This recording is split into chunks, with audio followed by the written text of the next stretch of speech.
Olá, ouvintes! Começando mais um episódio do Tá de Clinicagem, podcast de clínica médica feito para internos, residentes e qualquer pessoa que queira discutir os temas de clínica médica aqui um pouquinho com a gente.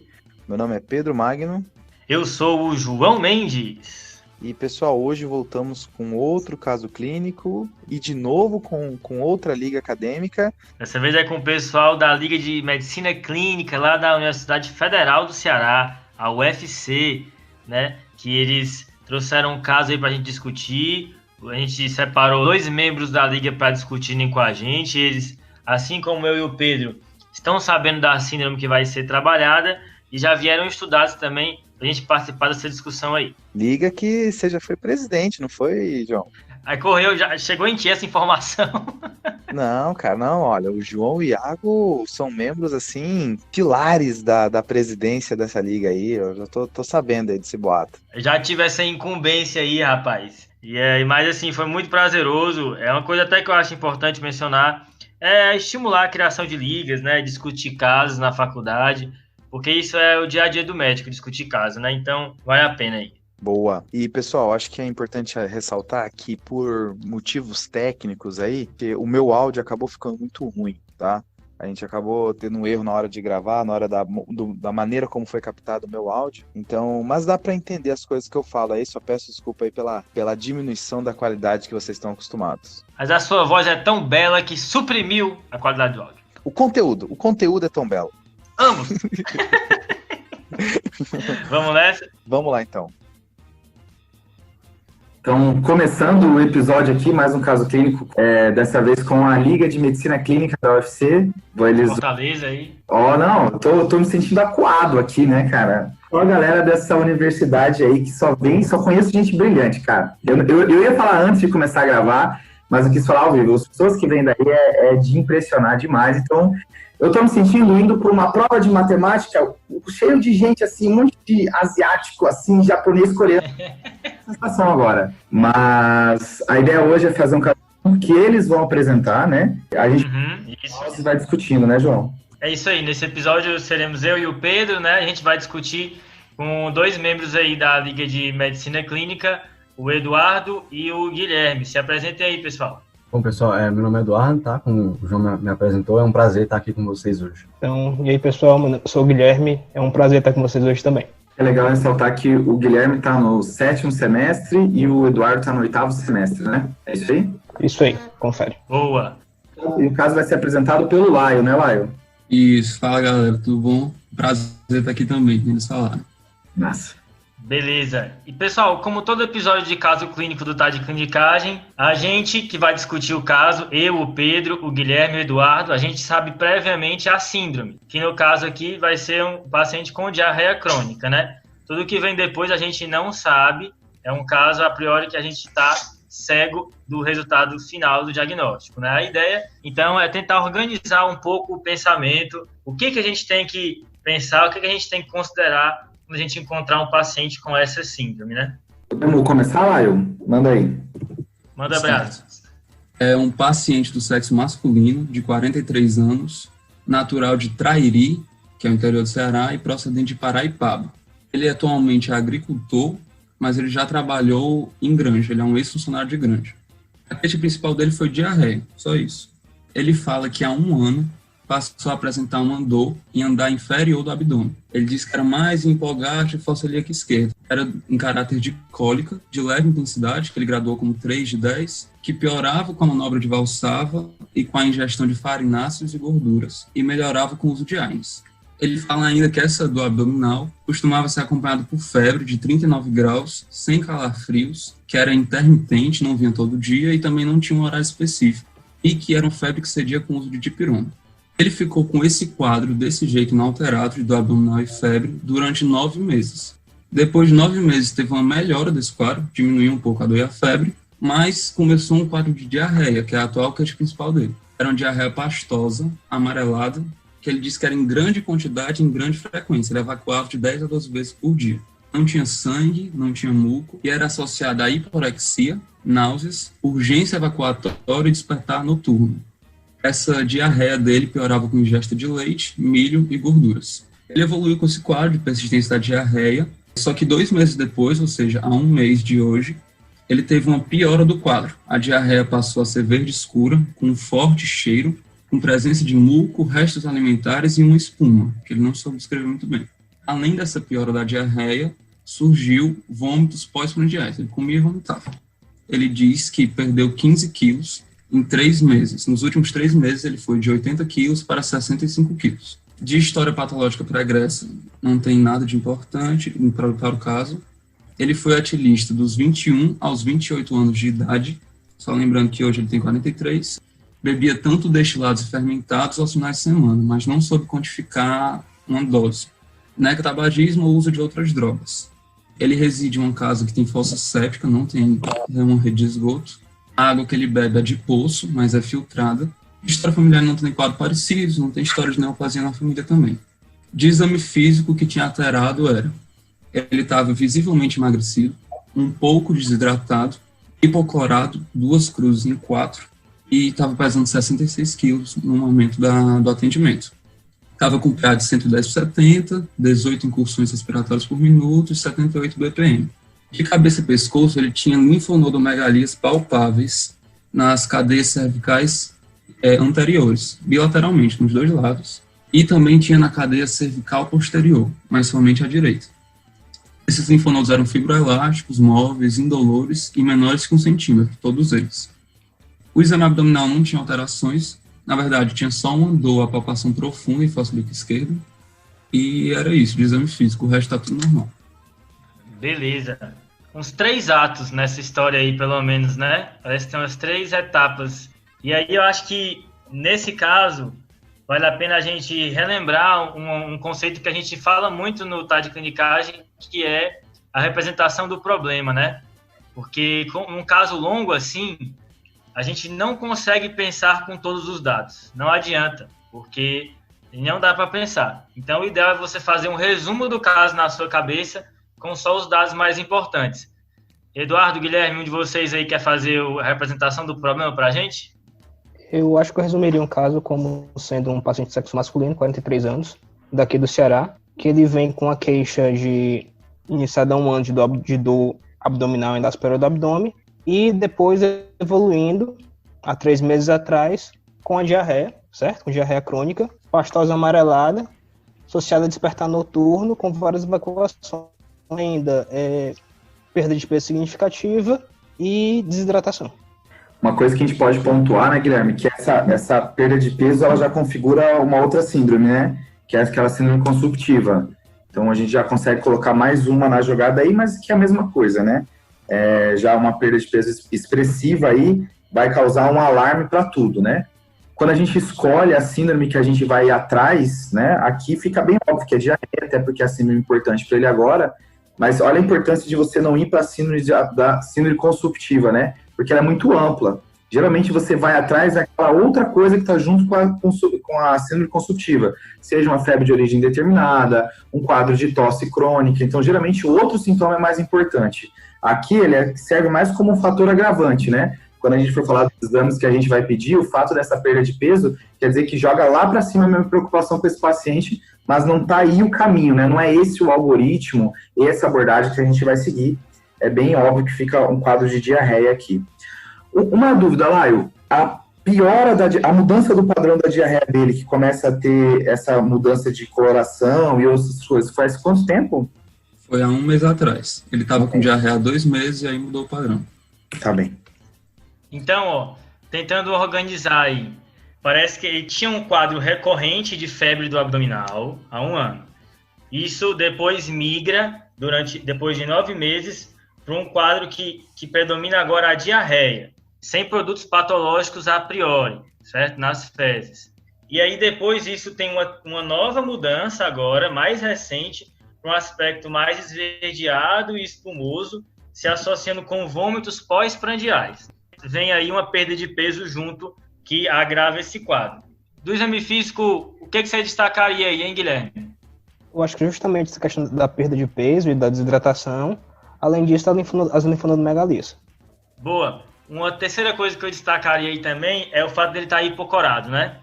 E aí, ele estando hipocorado, acho que a gente já pode puxar os sinais de alarme num paciente com diarreia, né? Porque diarreia, pessoal, é uma queixa que é muito comum, né? Acho que na vida, quase todo mundo vai ter um episódio de diarreia em algum momento.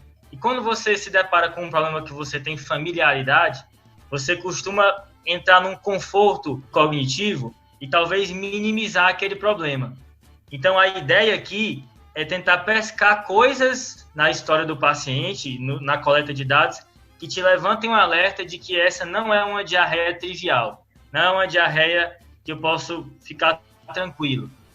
Assim, os principais relatados pela literatura, né, João, é o paciente que tem mais de 50 anos, o paciente que inicia um quadro de diarreia crônica com mais de 50 anos, né, é o paciente que tem história familiar de câncer coloretal ou doença inflamatória intestinal, certo? O paciente que tem perda ponderal, o paciente que tem sintomas noturnos, sangue nas fezes, né, produtos patológicos de maneira geral, o paciente com anemia ferropriva na investigação laboratorial inicial e alguma outra alteração laboratorial inflamatória, né, como elevação de PCR, elevação de VHS. Isso que o João trouxe, assim, é bem importante nessas queixas agudas, né? Aqui a gente está falando de uma diarreia crônica, né? Que a princípio passa de 4 semanas. Quando a gente fala de diarreia aguda, menor do que 2 semanas, é importante a gente pescar porque existe o conceito de que toda coisa que é crônica um dia foi aguda, né? Valeu a pena você pensar, né? Você sempre pode estar diante da primeira tosse da pessoa com tuberculose, você pode estar diante da primeira mialgia do Covid, qualquer coisa nesse sentido. Então, quando você está diante dessas queixas agudas, que são muito comuns no pronto-socorro, você precisa se proteger e pensar quando que eu preciso ir atrás, quando é que eu preciso me preocupar. Diante de uma diarreia crônica, sempre vai exigir uma investigação diagnóstica, né? Guilherme, o tempo é sempre importante na repressão do problema, mas você sabe a importância da gente dividir o tempo aqui na diarreia? De falar o que é diarreia crônica e o que é diarreia aguda? É muito importante no contexto de você favorecer ou desfavorecer algumas hipóteses. Geralmente, as diarreias agudas elas vão muito mais para um lado infeccioso, enquanto as doenças crônicas elas pegam mais para um lado também infeccioso às vezes, mas muito mais um lado às vezes neoplásico, ou então de doença inflamatória intestinal, outras hipóteses. Uma coisa que eu queria ressaltar, já que a gente dividiu em atos, né? Nesse segundo ato, onde a diarreia dele, nos últimos 3 meses, estava com uma diarreia pastosa, sem produtos patológicos. Eduardo ou Guilherme, teve alguma informação que, mesmo antes dessa perda de peso ficar pronunciada, mesmo antes de mudar esse padrão de diarreia, já levantava uma pista que tinha alguma coisa orgânica por trás acontecendo? Tem o despertar noturno, não é mesmo? Essa informação é boa, né? É uma outra coisa que leva, assim, alguma outra coisa está acontecendo aqui que eu não posso deixar passar. Não posso simplesmente falar que é uma funcional e pronto, fica tranquilo, né? E, inclusive, né, o despertar noturno fala contra uma diarreia osmótica, né? Porque o paciente está em jejum no sono, né? Eu não durmo e fico comendo, né? Então, se a diarreia desperta o paciente, então provavelmente ela não deve ser osmótica. Fica uma dica aí da história também.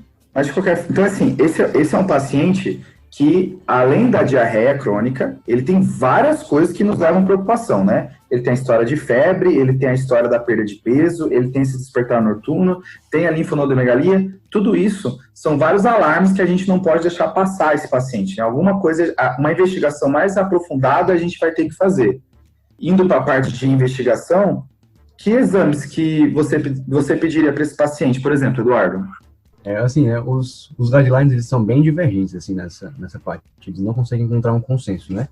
Mas, assim, de via de regra, o que a gente tem que pedir para um paciente inicial, né? Um paciente com diarreia crônica, muitas vezes até na atenção primária, né? A gente tem que pedir um hemograma para ele, tem que pedir um perfil do ferro, né? Uma ferritina, minimamente uma ferritina, um TSH, um exame que às vezes é um pouco mais avançado, mas que todo paciente com diarreia crônica merece, é a sorologia para doença celíaca, né? Em especial a antitransglutaminase ou o antidomício, né? Um dos dois que você tiver disponível. E um também que os guidelines falam muito, que é para diferenciar, muitas vezes, um paciente com um quadro mais funcional, mas que a gente quer excluir uma causa inflamatória, é a calprotectina fecal. Um exame de fezes que às vezes não tem disponível, mas que é bem interessante, né?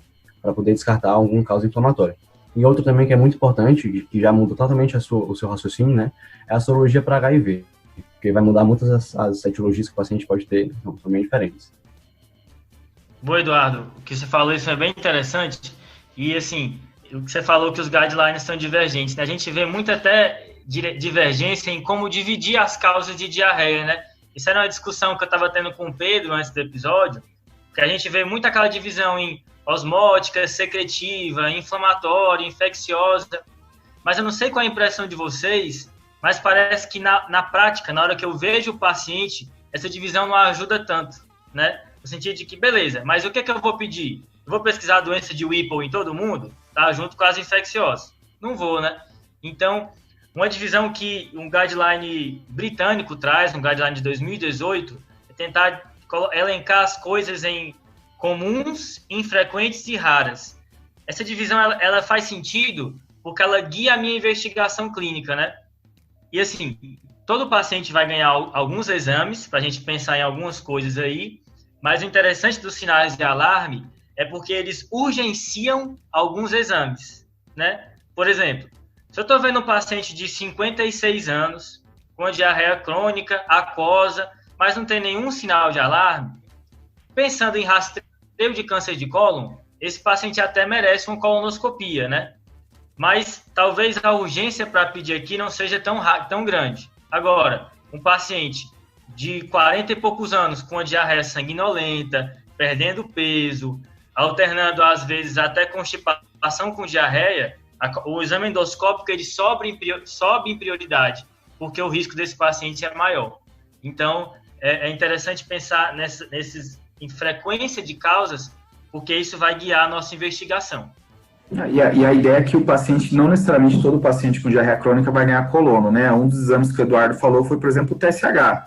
Se o paciente, além da diarreia, está diante de todo um caso de crise tireotóxica, por exemplo, né? Aí o paciente está taquicárdico, fazendo fibrilação atrial, podendo até fazer febre, podendo, às vezes, fazer aquele quadro de icterícia, tudo isso somado e aquele jeitão do paciente com crise tireotóxica no pronto-socorro, né? Aqui em São Paulo, quando faz frio, você vê o paciente com crise tireotóxica de longe, assim, ó. Passando na frente da sala na frente do pronto-socorro, você já vê que aquele paciente ali, ele não está bem, que está todo mundo com frio, ele está de regata. Esse paciente, você vai atribuir que a diarreia dele e vai justificar no TSH, que é um dos exames que você vai pedir inicialmente, como o Eduardo disse. Essa é a ideia da primeira leva de exames, né? E aí é legal que alguns desses exames nos elevam a preocupação, como o Eduardo tinha mencionado lá antes, como sinais de alarme, né? Presença de deficiência de ferro, presença de muita inflamação, tudo isso fala a favor de eu urgenciar o meu próximo exame, que seria um exame de imagem, né?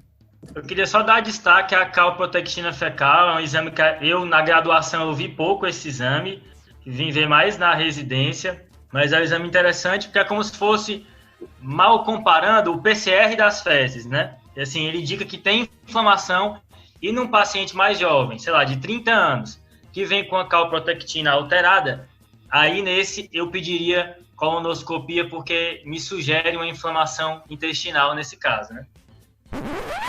Interrompendo aqui, pessoal, esse episódio, só para deixar uma coisa mais clara, que eu não sei se ficou tão óbvia para os nossos ouvintes.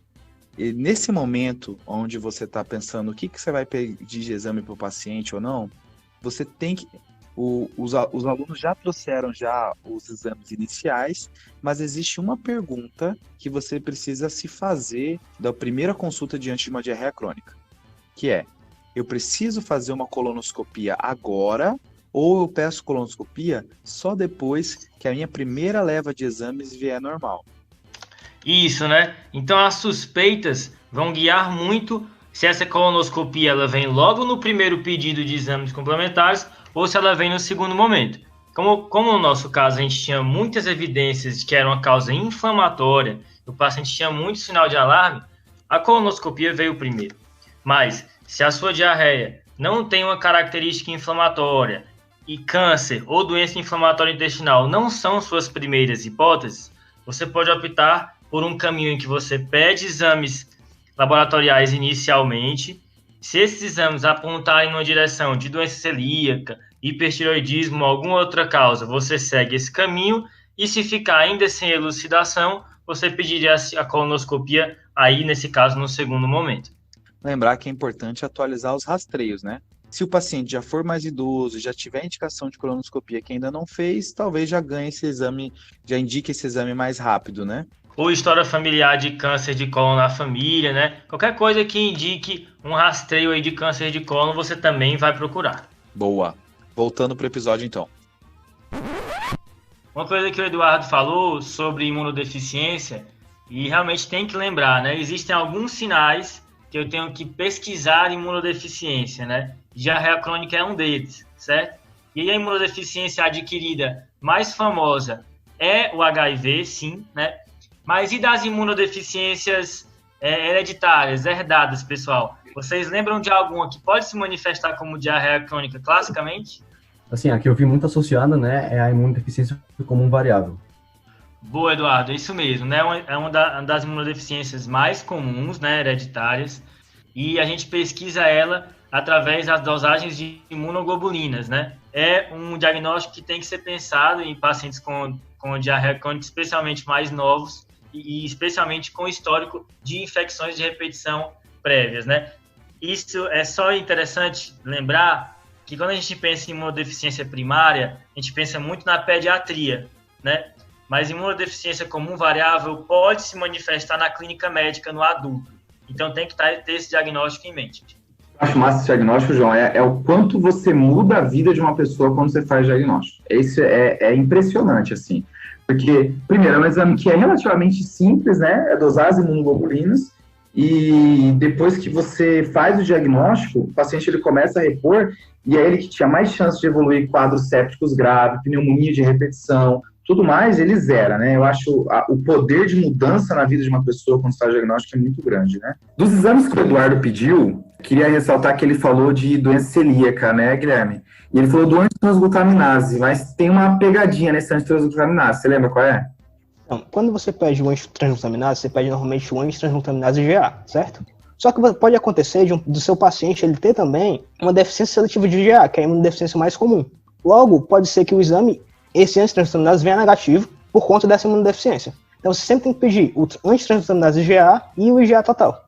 É isso mesmo, né? Não tem como eu ter um anticorpo IgA alto se todo o meu IgA é baixo, né? Aí lembrar que, na suspeita de doença celíaca com deficiência de IgA, você pode pedir o antitransglutaminase IgG ou a antigliadina deaminada, IgG ou IgA, são opções aí nesse paciente, tá?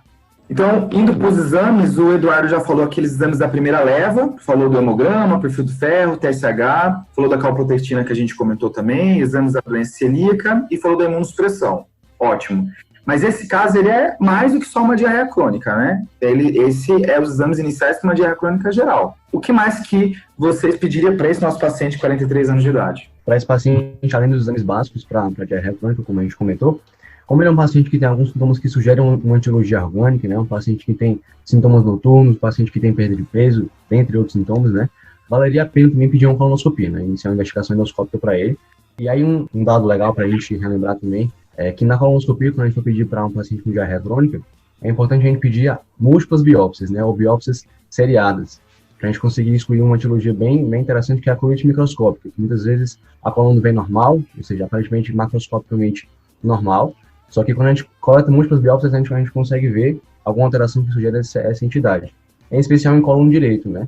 Ela é uma entidade que começa mais intensa no cólon direito e vai decrescente no decorrer do cólon. Essa informação é muito massa, viu, Eduardo? E eu não tinha essa informação até eu me formar, tá? Eu vim aprender isso daí depois que eu me formei na residência. Então, acho que eu vou marcar isso mesmo, viu, pessoal? E lembrar de pedir biópsia, mesmo se o aspecto macroscópico for normal. Vocês sabem dizer mais duas doenças que podem dar um aspecto macroscópico normal e dão diarreia crônica? Tem a parente dela, que é a colite eosinofílica, não é? Boa, essa é uma, e tem mais uma. A amiloidose intestinal também pode dar um aspecto macroscópico normal e depois na biópsia você pode observar. E esse paciente parece que tinha uma doença inflamatória, uma febre recorrente, né? E aí depois abriu a diarreia. Será que ele não estava tendo um quadro inflamatório e isso foi suficiente para fazer uma amiloidose? E galera, só uma dúvida. É que tem aquela divisão clássica de diarreia crônica, né? Em diarreia inflamatória, diarreia desabsortiva e as que tem o padrão aquoso, que seria ou por hipermotilidade, ou uma diarreia osmótica, ou uma diarreia secretória. Vocês acham que esse padrão não é tão útil na prática? Como é que é isso? Acho que o ponto, Laio, nessa questão é que quando ela é claramente uma esteatorreia, pode te ajudar. Quando é claramente algo inflamatório, pode te ajudar. mas quando geralmente as coisas elas se confundem, sabe? As coisas que estão na inflamatória podem se comportar como aquosa, as coisas que estão na desabsortivas podem se comportar como aquosa também, e aí você pode ficar meio rendido se você seguir muito a linha esse raciocínio, sabe? A ideia é você fazer uma abordagem mais ampla, e aí depois, conforme as pistas do diagnóstico vai te dando, você vai aprofundando. Boa, Pedro. Essa ideia de organizar as doenças por frequência, né, por aparecimento, as doenças que aparecem mais vêm primeiro, ela é muito útil, porque quando eu tenho uma apresentação que não se encaixa muito dentro de uma doença específica, mas ela é muito comum, vale a pena eu considerá-la, mesmo assim, antes de considerar as doenças raras, né, pensando naquela ideia de que é mais fácil uma doença comum vir de maneira atípica do que uma doença rara vir de maneira típica, certo? Só uma ressalva para esse raciocínio é que as doenças mais graves, por mais que elas não sejam tão frequentes, às vezes elas sobem na ordem de investigação justamente por conta da sua gravidade. Frasezinha que eu já vi algumas vezes, né? Que é pense no comum e exclua o grave. Então, assim, por enquanto para esse paciente, a gente vai pedir aqueles exames da primeira leva de uma diarreia crônica. E o Eduardo acrescentou uma colonoscopia para esse paciente. Guilherme, você quer pedir alguma coisa a mais, assim? Eu não sei se esse seria o momento, mas talvez mais à frente pedir um exame de imagem para esse paciente. Na dúvida, se eu pediria uma tomografia ou então só um raio-x simples mesmo para começar a investigação. Eu tô querendo muito ver uma tomografia desse paciente. O que me deu o trigger de querer ver logo a tomografia desse paciente, não esperar os exames saírem e uma colonoscopia sair para depois ir para a toma ver se tem alguma coisa a mais, essa linfonodomegalia foi um disparo importante para mim, sabe? A perda de peso também tem algumas neoplasias que podem fazer diarreia e perda de peso e você só vai pegar o diagnóstico na tomo, mas essa linfonodomegalia eu quero ver se tem mais linfonodo no intestino também, sabe? Essa é a minha principal dúvida agora, é o grande motivo de eu querer fazer uma tomo, tá? Eu acho que vale a pena também outros exames, assim, eu acho que vale a pena a gente ver como é que tá a parte de disfunção orgânica dele, se ele tá fazendo alguma disfunção renal, disfunção hepática, já dá uma boa olhada em como que tá esse paciente. É aquele conceito, né, que passou pela clínica médica e não ganhou uma creatinina, tem alguma coisa errada aí. A dúvida que eu tenho, tanto pro Eduardo quanto pro Guilherme, é o seguinte, imagina que você faz os exames de sangue, nada chama muito, o paciente até pode ter uma anemia, faz a tomografia, não vê nada, essa colonoscopia, você vai internar para fazer ou você vai fazer o pedido e ele volta depois? Que essa é uma decisão importante no pronto-socorro, né? O que você interna e o que você não interna. Isso é bem interessante, né, Pedro? Porque esse paciente, a gente sabe que nossos pacientes têm dificuldade de acompanhamento ambulatorial e muitas vezes eles vêm buscar auxílio no pronto-socorro, né? Vocês muitas vezes vão se deparar com um quadro crônico que se anuncia no pronto-socorro, numa agudização, numa piora, no extremo. Essa decisão de internar ou não, ela é muito importante. Isso é algo que não tem guideline, né? Isso é muito da sua experiência clínica, né? Assim, e muitas vezes do feeling mesmo, de ver como é que tá o paciente, ver como ele tá grave, porque no nosso exame físico ele tava realmente consumido, ele tava um pouquinho hipocorado, então vai que ele tá perdendo muito sangue, faz uma crise anêmica, né? Algo do tipo. Então, eu acho que sim, esse paciente ele merece a internação para poder fazer realmente a investigação, né? Até justamente para prevenir o que o João falou, que é ele vir de novo para o pronto-socorro com a exacerbação da doença dele, né? Fechou. Muito bom, assim, eu tenho muito medo desse paciente estar com a lesão renal aguda agora, especialmente nesse contexto de piora da diarreia dele há um mês. Se entrar o preparo aí para a colonoscopia, vai piorar ainda mais. Esse paciente é uma coleção de sinal de alarme, né? É um quadro preocupante, de fato. Associaria também um pedido de albumina, tá? Ele está muito emagrecido, perdeu 15 quilos. Acho que vale a pena entrar uma albumina aí para ele e eletrólitos, porque existe uma chance grande de ter desequilíbrio dessa parte. Ele disse que melhorava com AINES, né? Do quadro de dor e febre. Vocês conseguem dizer uma causa de diarreia que pioraria com anti-inflamatório? O AINE pode se associar à colite microscópica, algumas vezes, ele pode ser uma causa de colite microscópica, e também tem o AINE fazer muitas vezes diarreia secretória mesmo. Mas é isso mesmo, tá? Diarreia que piora com anti-inflamatório, lembrar de colite microscópica, viu? Uma informação legal que eu vi de colite microscópica é que tem ela pode ter como fundo outras doenças também, né? Por exemplo, doenças autoimunes, doenças da reumato, doenças da tireoide, tudo isso pode predispor o paciente a ter colite microscópica. E tem alguns outros remédios que pioram. Por exemplo, sertralina piora a colite microscópica.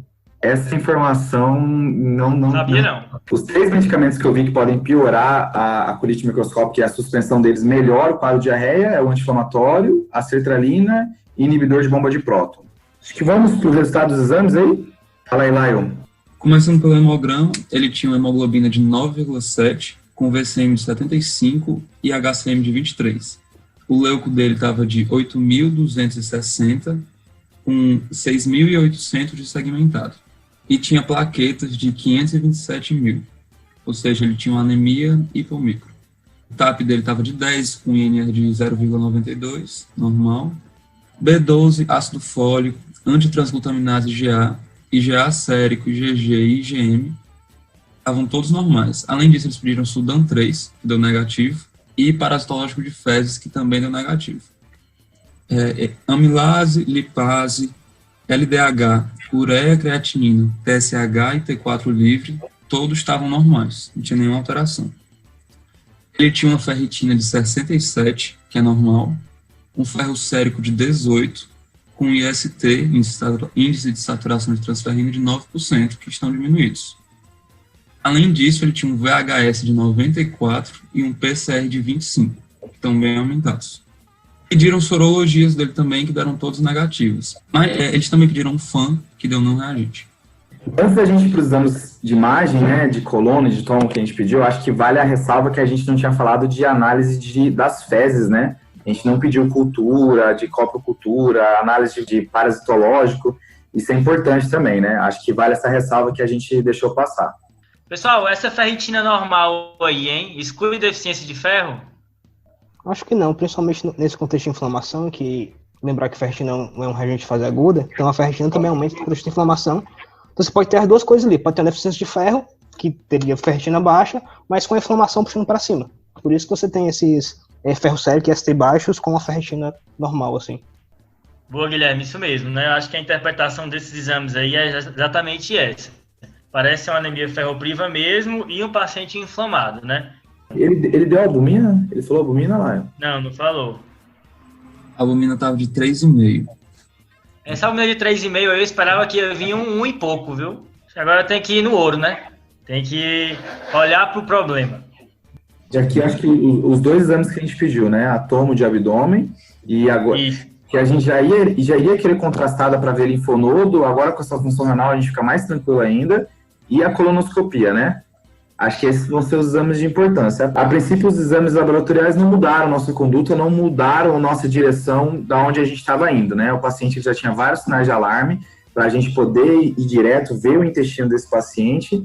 E os exames não me deram uma outra hipótese, um outro motivo para eu ficar contente e não ir além. Eu vou ter que ir além e ver o colo por dentro e por fora, né? Boa. Só uma coisa que me ocorreu quando lá eu passava o caso, que ele vai ter vômitos pós-prandiais lá no final, né? Depois que ele perdeu muito peso.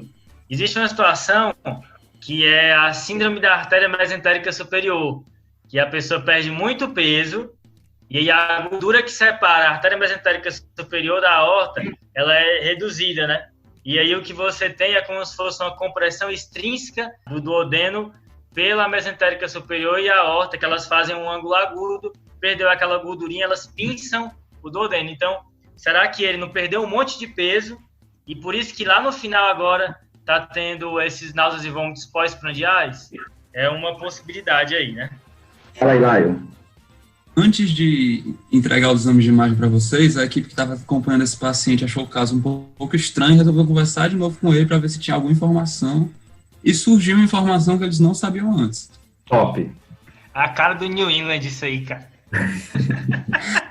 O paciente disse que um ano antes do quadro inteiro começar, ou seja, ele não tinha nada, ele começou a apresentar uma poliartralgia migratória de pequenas articulações. Ele disse que acometia metacarfalangianas e interfalangianas proximais de 2 às mãos, só que era migratória. Esse quadro durou 1 ano, que foi 1 ano antes dele apresentar a dor abdominal, aí desapareceu e pouco tempo depois começou a dor abdominal dele. Vocês têm alguma consideração sobre isso? Assim, né, o paciente com um quadro articular e abdominal também, né? Tem algumas etiologias que a gente lembra, né? Lá, logo de cara lembra de doença de Whipple, né? Também tem um acometimento neurológico e tudo mais, mas também pode pensar na artropatia enteropática, né? Na artrite enteropática. O paciente com doença inflamatória intestinal que faz um quadro articular também. Boa, Eduardo. Essa informação mostrando que o melhor exame complementar é complementar a anamnese e o exame físico, né? Como já diria o Dr. Otto aí do Ceará. Sua consideração foi super pertinente, eu acho que é isso mesmo. Só inverteria a ordem. A primeira lembrança tem que ser a artropatia enteropática, por frequência, é muito mais comum. Depois viria aí a doença de Whipple. E lembrar que os sintomas articulares são muito comuns na doença de Whipple, né? É tipo coisa de 90%, 80% por aí. O pessoal destaca muito isso. Então, a ausência deles fala contra, né? O cara não tem sintoma articular, fala bem contra a doença de Whipple, apesar de ser uma doença raríssima. Agora, uma coisa, né? É mais comum em homem, para sexo masculino também é uma coisa que falaria a favor, mas no momento eu acho que isso fala mais a favor de um quadro de doença inflamatória intestinal. Para mim, até agora, essa é a principal hipótese para ele. Não sei o que o Pedro acha. Concordo. Acho que aumenta agora a chance de ser isso, né? Lembrar que a tuberculose também pode fazer uma poliartrite, né, pessoal? O mal de Ponce é uma forma de artrite reativa da tuberculose. Mas para mim, tem que pensar em Crohn e retocolite. Isso melhorou, uma dúvida lá, isso melhorou? Ele não tem mais esse quadro de artrite? 1 ano antes dele ter a dor abdominal. Parou e veio o quadro dele que eu falei para vocês na HDA. Um outro quadro que poderia também falar a favor na ideia da amiloidose que o João tinha falado seria a artrite reumatoide, né? Mas o fato de ter melhorado, o fato dele ser homem, de ser da idade de 43 anos, esbarra um pouco assim, né? Se ele estivesse persistindo ainda com esse quadro de artrite, eu acho que falaria a favor de ser aquele fundo inflamatório para uma amiloidose aparecer. Mas eu acho que ainda fico mais com o que vocês tinham mencionado de doença inflamatória intestinal mesmo. Tem que marcar isso, pessoal. O Whipple é muito raro. Ele nunca vai ser sua primeira hipótese, tá? Por conta da raridade. Dar esse diagnóstico passa por excluir outras coisas antes. Vocês pediram EDA? Não, né? Endoscopia. Alto, pediram? Isso que eu queria pontuar, que é, às vezes, como o paciente da doença de Crohn tem uma doença que acomete todo o trato gastrointestinal, às vezes na EDA pode vir alguma úlcera, alguma coisa assim, que vai favorecer um diagnóstico de doença de Crohn em detrimento da retocolite ulcerativa. Boa.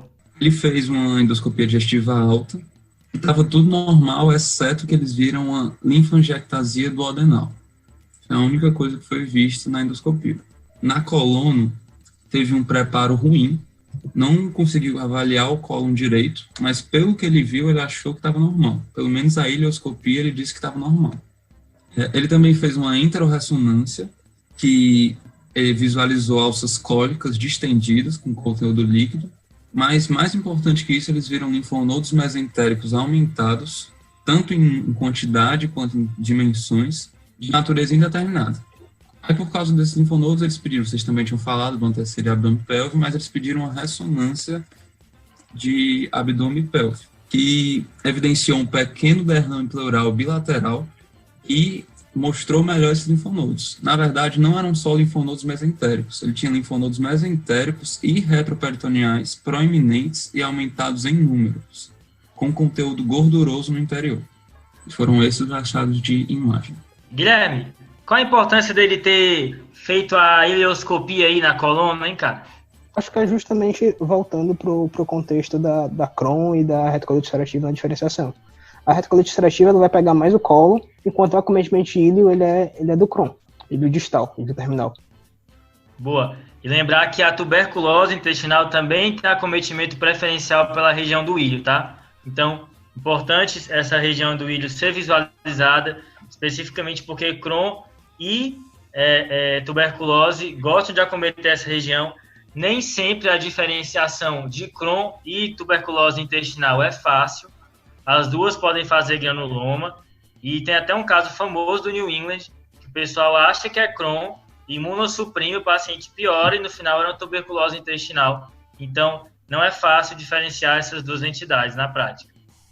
O que ajuda a diferenciar, às vezes, é a presença de outros achados da tuberculose, né? Por exemplo, ascite, derrame pleural, né? mas principalmente a presença de ascite fala mais a favor de tuberculose do que de doença inflamatória intestinal, né? Concomitante. Boa. Outra coisa também que vale a pena ressaltar, né? O paciente ele tem múltiplas linfonomegalias, ele tem achado de linfangiectasia também na endoscopia digestiva alta. Existem alguns tipos de diarreias, em especial no grupo das desabsortivas, né? Que cursam com dano linfático, né? Ou seja, o paciente ele tem algum tipo de hiperfluxo linfático, com congestão linfática, pode levar a diarreia, né? Nesse grupo tem a insuficiência cardíaca, tem o próprio linfoma, né?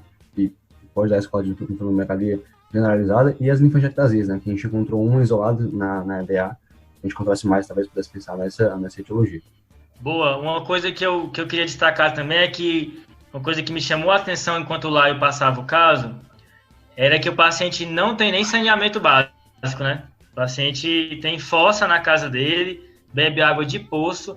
Isso é uma coisa que também predispõe ele à doença de Whipple, né?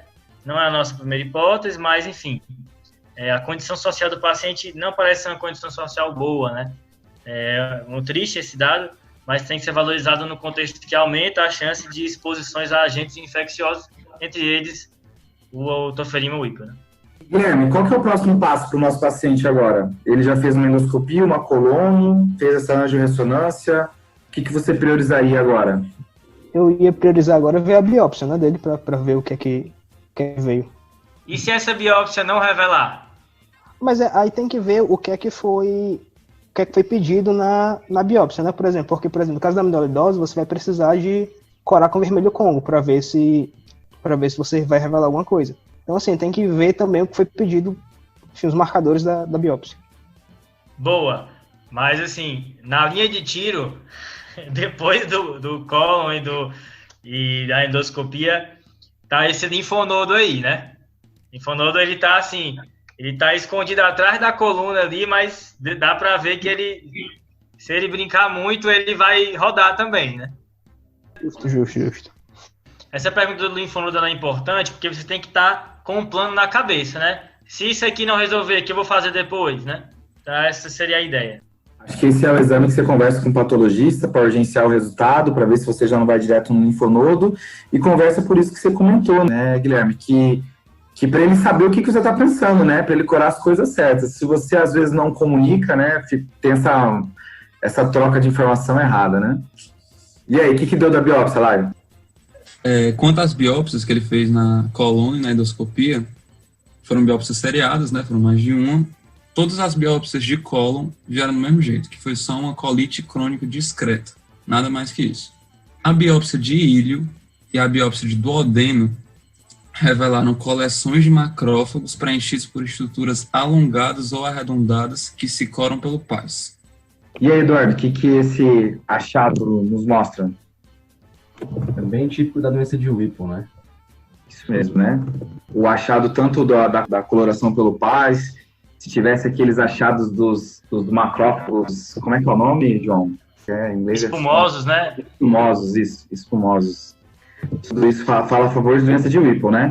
Acho que vale a ressalva, mesmo com esse diagnóstico do João, que esse é um diagnóstico para você fazer depois, né, na frente, para não deixar passar outras coisas, né? Mas o importante é que o caminho foi seguido, né? Com o caminho diagnóstico, você conseguiu chegar nele sem precisar fazer nenhum malabarismo, né?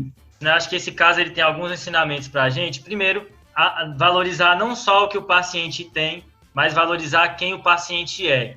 E ver que isso casa, ver que o nosso paciente é um homem, ver que o quadro dele é arrastado e ver que ele tem condições sanitárias ruins. Tudo isso fala a favor, né? A gente tende a valorizar muito os sintomas, mas aí o raciocínio tem que ser clínico, epidemiológico. Outra coisa que esse caso é bem interessante é que, pelo menos quando eu era estudante, eu pensava anamnese, exame físico e exames complementares como uma coisa linear, uma coisa seguindo a outra. Mas, na verdade, é um ciclo. Essas coisas ficam se retroalimentando. Anamnese, exame físico, exames complementares, volta para a anamnese. Então, a coleta de dados, ela nunca acaba, especialmente quando novas hipóteses vão surgindo. E aí você revisita a história, você revisita o exame físico, e aí, uma vez sabendo alguns dados de exames complementares, você consegue jogar a luz em coisas que antes estavam escondidas, né? Então, essa é outra coisa que vale destacar aqui no caso. Falando disso que o João disse da epidemiologia do paciente, né? Além de ser homem, ele tinha 43 anos, Tipo, a literatura diz que a idade de pico é mais ou menos aos 49. E ele era agricultor. A bactéria, ela está no solo, normalmente, e as pessoas que pegam a doença, geralmente estão em zona rural, sobretudo agricultores, ou trabalham com esgotos. E o paciente era agricultor. Né? Falando da parte neurológica, né, porque tem a manifestação que é patognomônica, né, da doença de Whipple, que é a miorritmia oculomastigatória, né, que o paciente ele tem um nistagmo convergente e divergente e um movimento de mastigação também ao mesmo tempo. Bem típico da doença de Whipple, né. Como esse caso foi direcionado, a gente acabou investigando bem o que o paciente estava nos mostrando, talvez tenha ficado informações para trás, tá? Aí eu vou ver o que tanto o João, o Eduardo e o Guilherme leram e que vale a pena compartilhar. A informação mais massa que eu achei lendo para esse caso, que eu não tinha ideia, é que tem um estudo que eles pegaram todos os pacientes com síndrome do intestino irritável e fizeram uma abordagem diagnóstica diferente, viram se tinha alguma coisa a mais, e 1/3 dos pacientes eles tinham uma diarreia associada a ácidos biliares.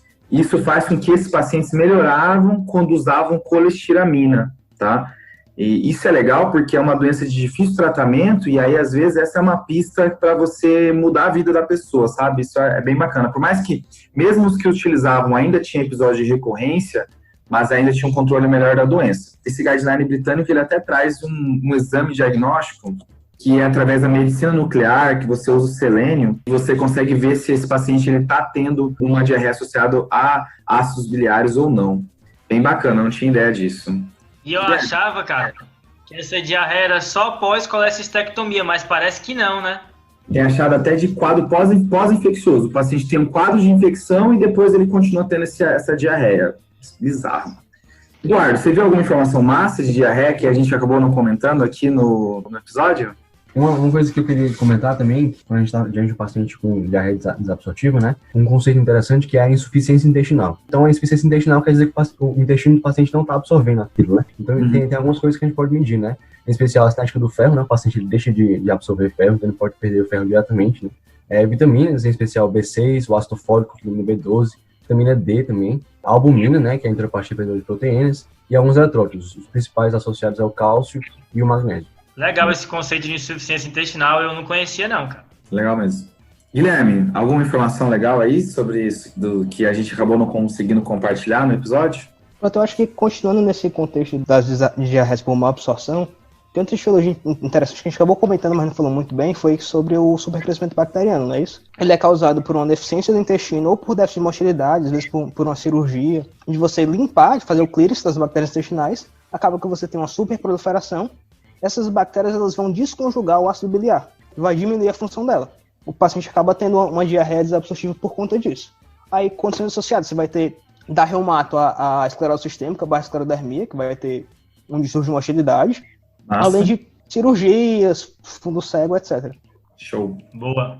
Uma coisa que eu queria destacar, que eu vi, é que eu sempre fiquei com medo do diagnóstico de síndrome do intestino irritável, e de ter alguma coisa ali que eu não sei. Eu estou dizendo que é intestino irritável e às vezes não é. E aí teve um posicionamento ano passado da Sociedade Americana de Gastroenterologia sobre a investigação laboratorial de diarreia funcional e de síndrome do intestino irritável com predomínio de diarreia. E eles colocam o seguinte: antes de repousar sobre esse diagnóstico com mais tranquilidade, você deveria pedir uma calprotectina fecal ou a lactoferrina fecal, certo? Eles falam que o uso do PCR, especialmente quando você tem a calprotectina ou a lactoferrina, não acrescenta. Então, talvez o PCR só ajudaria se você não tivesse esses marcadores. Pesquisar sempre giardia, antes de fazer o diagnóstico de síndrome de intestino irritável com predomínio de diarreia também. Ele fala para fazer pesquisas de ovos e parasitas nos pacientes que foram para áreas de risco. A gente vive numa área de risco, né? Então teria que pesquisar também. Testar para doença celíaca também, então é outra coisa que você tem que fazer antes do diagnóstico, e considerar a possibilidade de diarreia por sais biliares que o Pedro falou, e a colonoscopia, se o paciente tiver indicação de rastreio, sinais de alarme, história familiar de neoplasia ou diarreia persistente refratária à terapia. Boa. Fechamos então, pessoal? Show. Caso muito bom, hein?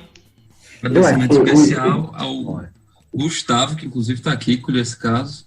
Gustavo que fala que sempre dá acerta o diagnóstico aqui dos desafios do TDC e nunca é mencionado. Fica aí a reclamação. Boa. Mas vamos lá então para os salves, pessoal. A gente está com convidados aqui hoje, né? Então eu vou tocar a bola para eles mandarem o salve aí no nosso Momento Faustão. Eu queria mandar 2 salves. Um para a Juliana Gurgel, que da nossa liga, que está aqui assistindo e ouvindo isso, porque ela ficou em êxtase, mandou áudios dizendo que estava sem acreditar que a gente ia gravar um episódio com o TDC, porque ela é muito fã. Então o primeiro episódio ficou para a Juliana, que está aqui, e o segundo ficou para minha mãe, que eu dei boa noite aqui e interrompeu o episódio falando que ia botar. Um abraço aí pra mãe do Laio, hein? Abraço. Eu vou mandar um salve para a turma B4, o grupinho lá do S8, acho que o João deve lembrar. Já acompanha já desde um tempo, mas agora no S8 ficou com esse nome, e aí, enfim, o pessoal tá sempre junto. Boa. Queria mandar um salve pro Caio aqui, que entrou recentemente na liga, mas muito bom. E outro salve pro Rafael Sarubi, que viu a gente dando diarreia e ficou perguntando direto o que a gente ia fazer. A gente não falou, então salve pra ele. Quando escutar, ele vai saber. É isso aí, galera. Eu queria mandar um abraço especial para a Liga de Medicina Clínica, e já participei um dia, né? Faz pouco tempo que eu era da Liga, tá? E pessoal, muita gente boa. Sempre tem discussão de caso toda semana, e é uma liga focada realmente nisso, em discussão de caso clínico, e me ajudou muito na minha formação e estimular o pessoal a fazer outras ligas aí pelo Brasil também, discutir caso clínico. Eu acho que isso ajuda muito, e é isso aí. Valeu, galera. Chegando a hora do desafio, né? O desafio da semana passada foi um episódio de corticoide, tá? E aí o desafio da semana passada era assim, a gente tinha falado de lúpus, mencionou um pouquinho de artrite reumatoide, mas a pergunta do desafio era: qual doença da reumato pode ter uma piora significativa com o uso do corticoide? E a dica tinha a ver com o rim, tá? Essa era o desafio. Quem acertou foi o Felipe Uchoa, lá do Rio Grande do Norte, Natal, do Hospital Coronel Pedro Germânio. Fala que o pessoal escuta na enfermaria junto para raciocinar em cima dos casos clínicos. Ele respondeu aí o desafio da semana passada. A resposta é a esclerose sistêmica, né? Que pode fazer a crise renal escleroderma, né? Uma doença que pode se manifestar como lesão renal aguda, geralmente se manifesta numa crise de urgência hipertensiva, um paciente fazendo encefalopatia hipertensiva, retinopatia. Está dentro do espectro das microangiopatias trombóticas, né? Então ele pode se manifestar desse jeito também. E aí a ideia de piorar com corticoide vem disso, é um dos fatores de risco para manifestar isso. E ele respondeu até o tratamento aqui, falou que usa IECA, né, em altas doses. Então é isso aí, parabéns Felipe Uchoa, e abraço para a galera do Hospital Pedro Germânio de Natal. Boa! Pessoal, aproveitando aqui rapidinho para uma outra interrupção, é que a gente recebeu um áudio de um R+, nosso, da época da residência, que fez endócrino na USP, o Martinho, comentando esse um brilha, hein? sobre... Brilha muito. E ele quis comentar um pouquinho sobre a questão do desmame do corticoide que a gente comentou no último episódio, tá? Fala aí, Martinho. Oi pessoal, eu sou o Martinho Nunes, médico endocrinologista pelo Hospital das Clínicas da USP, graduado pela Universidade Federal do Piauí e também especialista em clínica médica pela Unifesp-PM, onde tive o prazer de conhecer a galera do TDC. Ouvi o último episódio sobre desmame de corticoide, em que eles debateram de forma incrivelmente didática todos os pontos relevantes e principalmente os pontos de discussão e incerteza. Então, venho aqui para acrescentar sobre um trabalho com validade interna que a gente usava no serviço do HC, mas que é muito útil para a condução de pacientes em que a gente tem dúvida se tem que fazer o desmame ou não. Isso se baseia no teste de tolerância à insulina, que é o padrão ouro para o diagnóstico de insuficiência adrenal, que é um teste de estresse, onde foi visto que em pacientes submetidos ao teste, aqueles que tinham cortisol basal acima de 11 microgramas por decilitro, invariavelmente tinham uma resposta adequada ao teste. Deve-se tomar cuidado com o corticoide usado para validar o teste, para validar o cortisol basal, para não ter interferência. Então, antes de dosar, você deve trocar o corticoide utilizado por dose equivalente de hidrocortisona, que tem uma menor meia-vida. Dividir em 2 a 3 tomadas diárias por uns 3 dias. No dia anterior à coleta, suspende a dose da tarde e da noite e dose o cortisol basal às 8 horas da manhã do dia seguinte. Resultados acima de 11, daria para tirar o corticoide sem medo. Lembre-se que isso tem apenas validade interna e que não é validado para todas as situações, mas talvez seja uma arma a mais para a gente tomar uma decisão com mais segurança. Valeu, galera. Qualquer dúvida, qualquer detalhe a mais, deixa nos comentários. Abraço a todo mundo. E Lion, manda aí o desafio para a semana que vem para a galera aí. Certo, é um desafio desse mesmo caso que aconteceu com esse paciente, inclusive. Olha Esse só, paciente foi diagnosticado com doença de Whipple, começou o tratamento com ceftriaxona e no primeiro dia de antibiótico ele apresentou febre de 39 graus, uma poliartralgia e a piora da dor em andar inferior do abdômen. E no outro dia já estava melhor e pouco tempo depois parou isso. Top. Mano, botou banco, hein, João? Botou banco. Quero saber o que... eu achei também meteu uma pala pesada aí, viu? O que aconteceu aí, galera? Fechou, então. Valeu, pessoal. Obrigado aí pelo convite. Muito obrigado, viu? De verdade. Foi incrível. Valeu demais, hein, pessoal? Obrigado pela participação do pessoal que discutiu, a galera que ficou no chat também. Valeu, Laio, pelo caso. E é isso aí. Valeu. Valeu. Esse podcast tem como objetivo educação médica. Não utilize como recomendação. Para isso, procure o seu médico.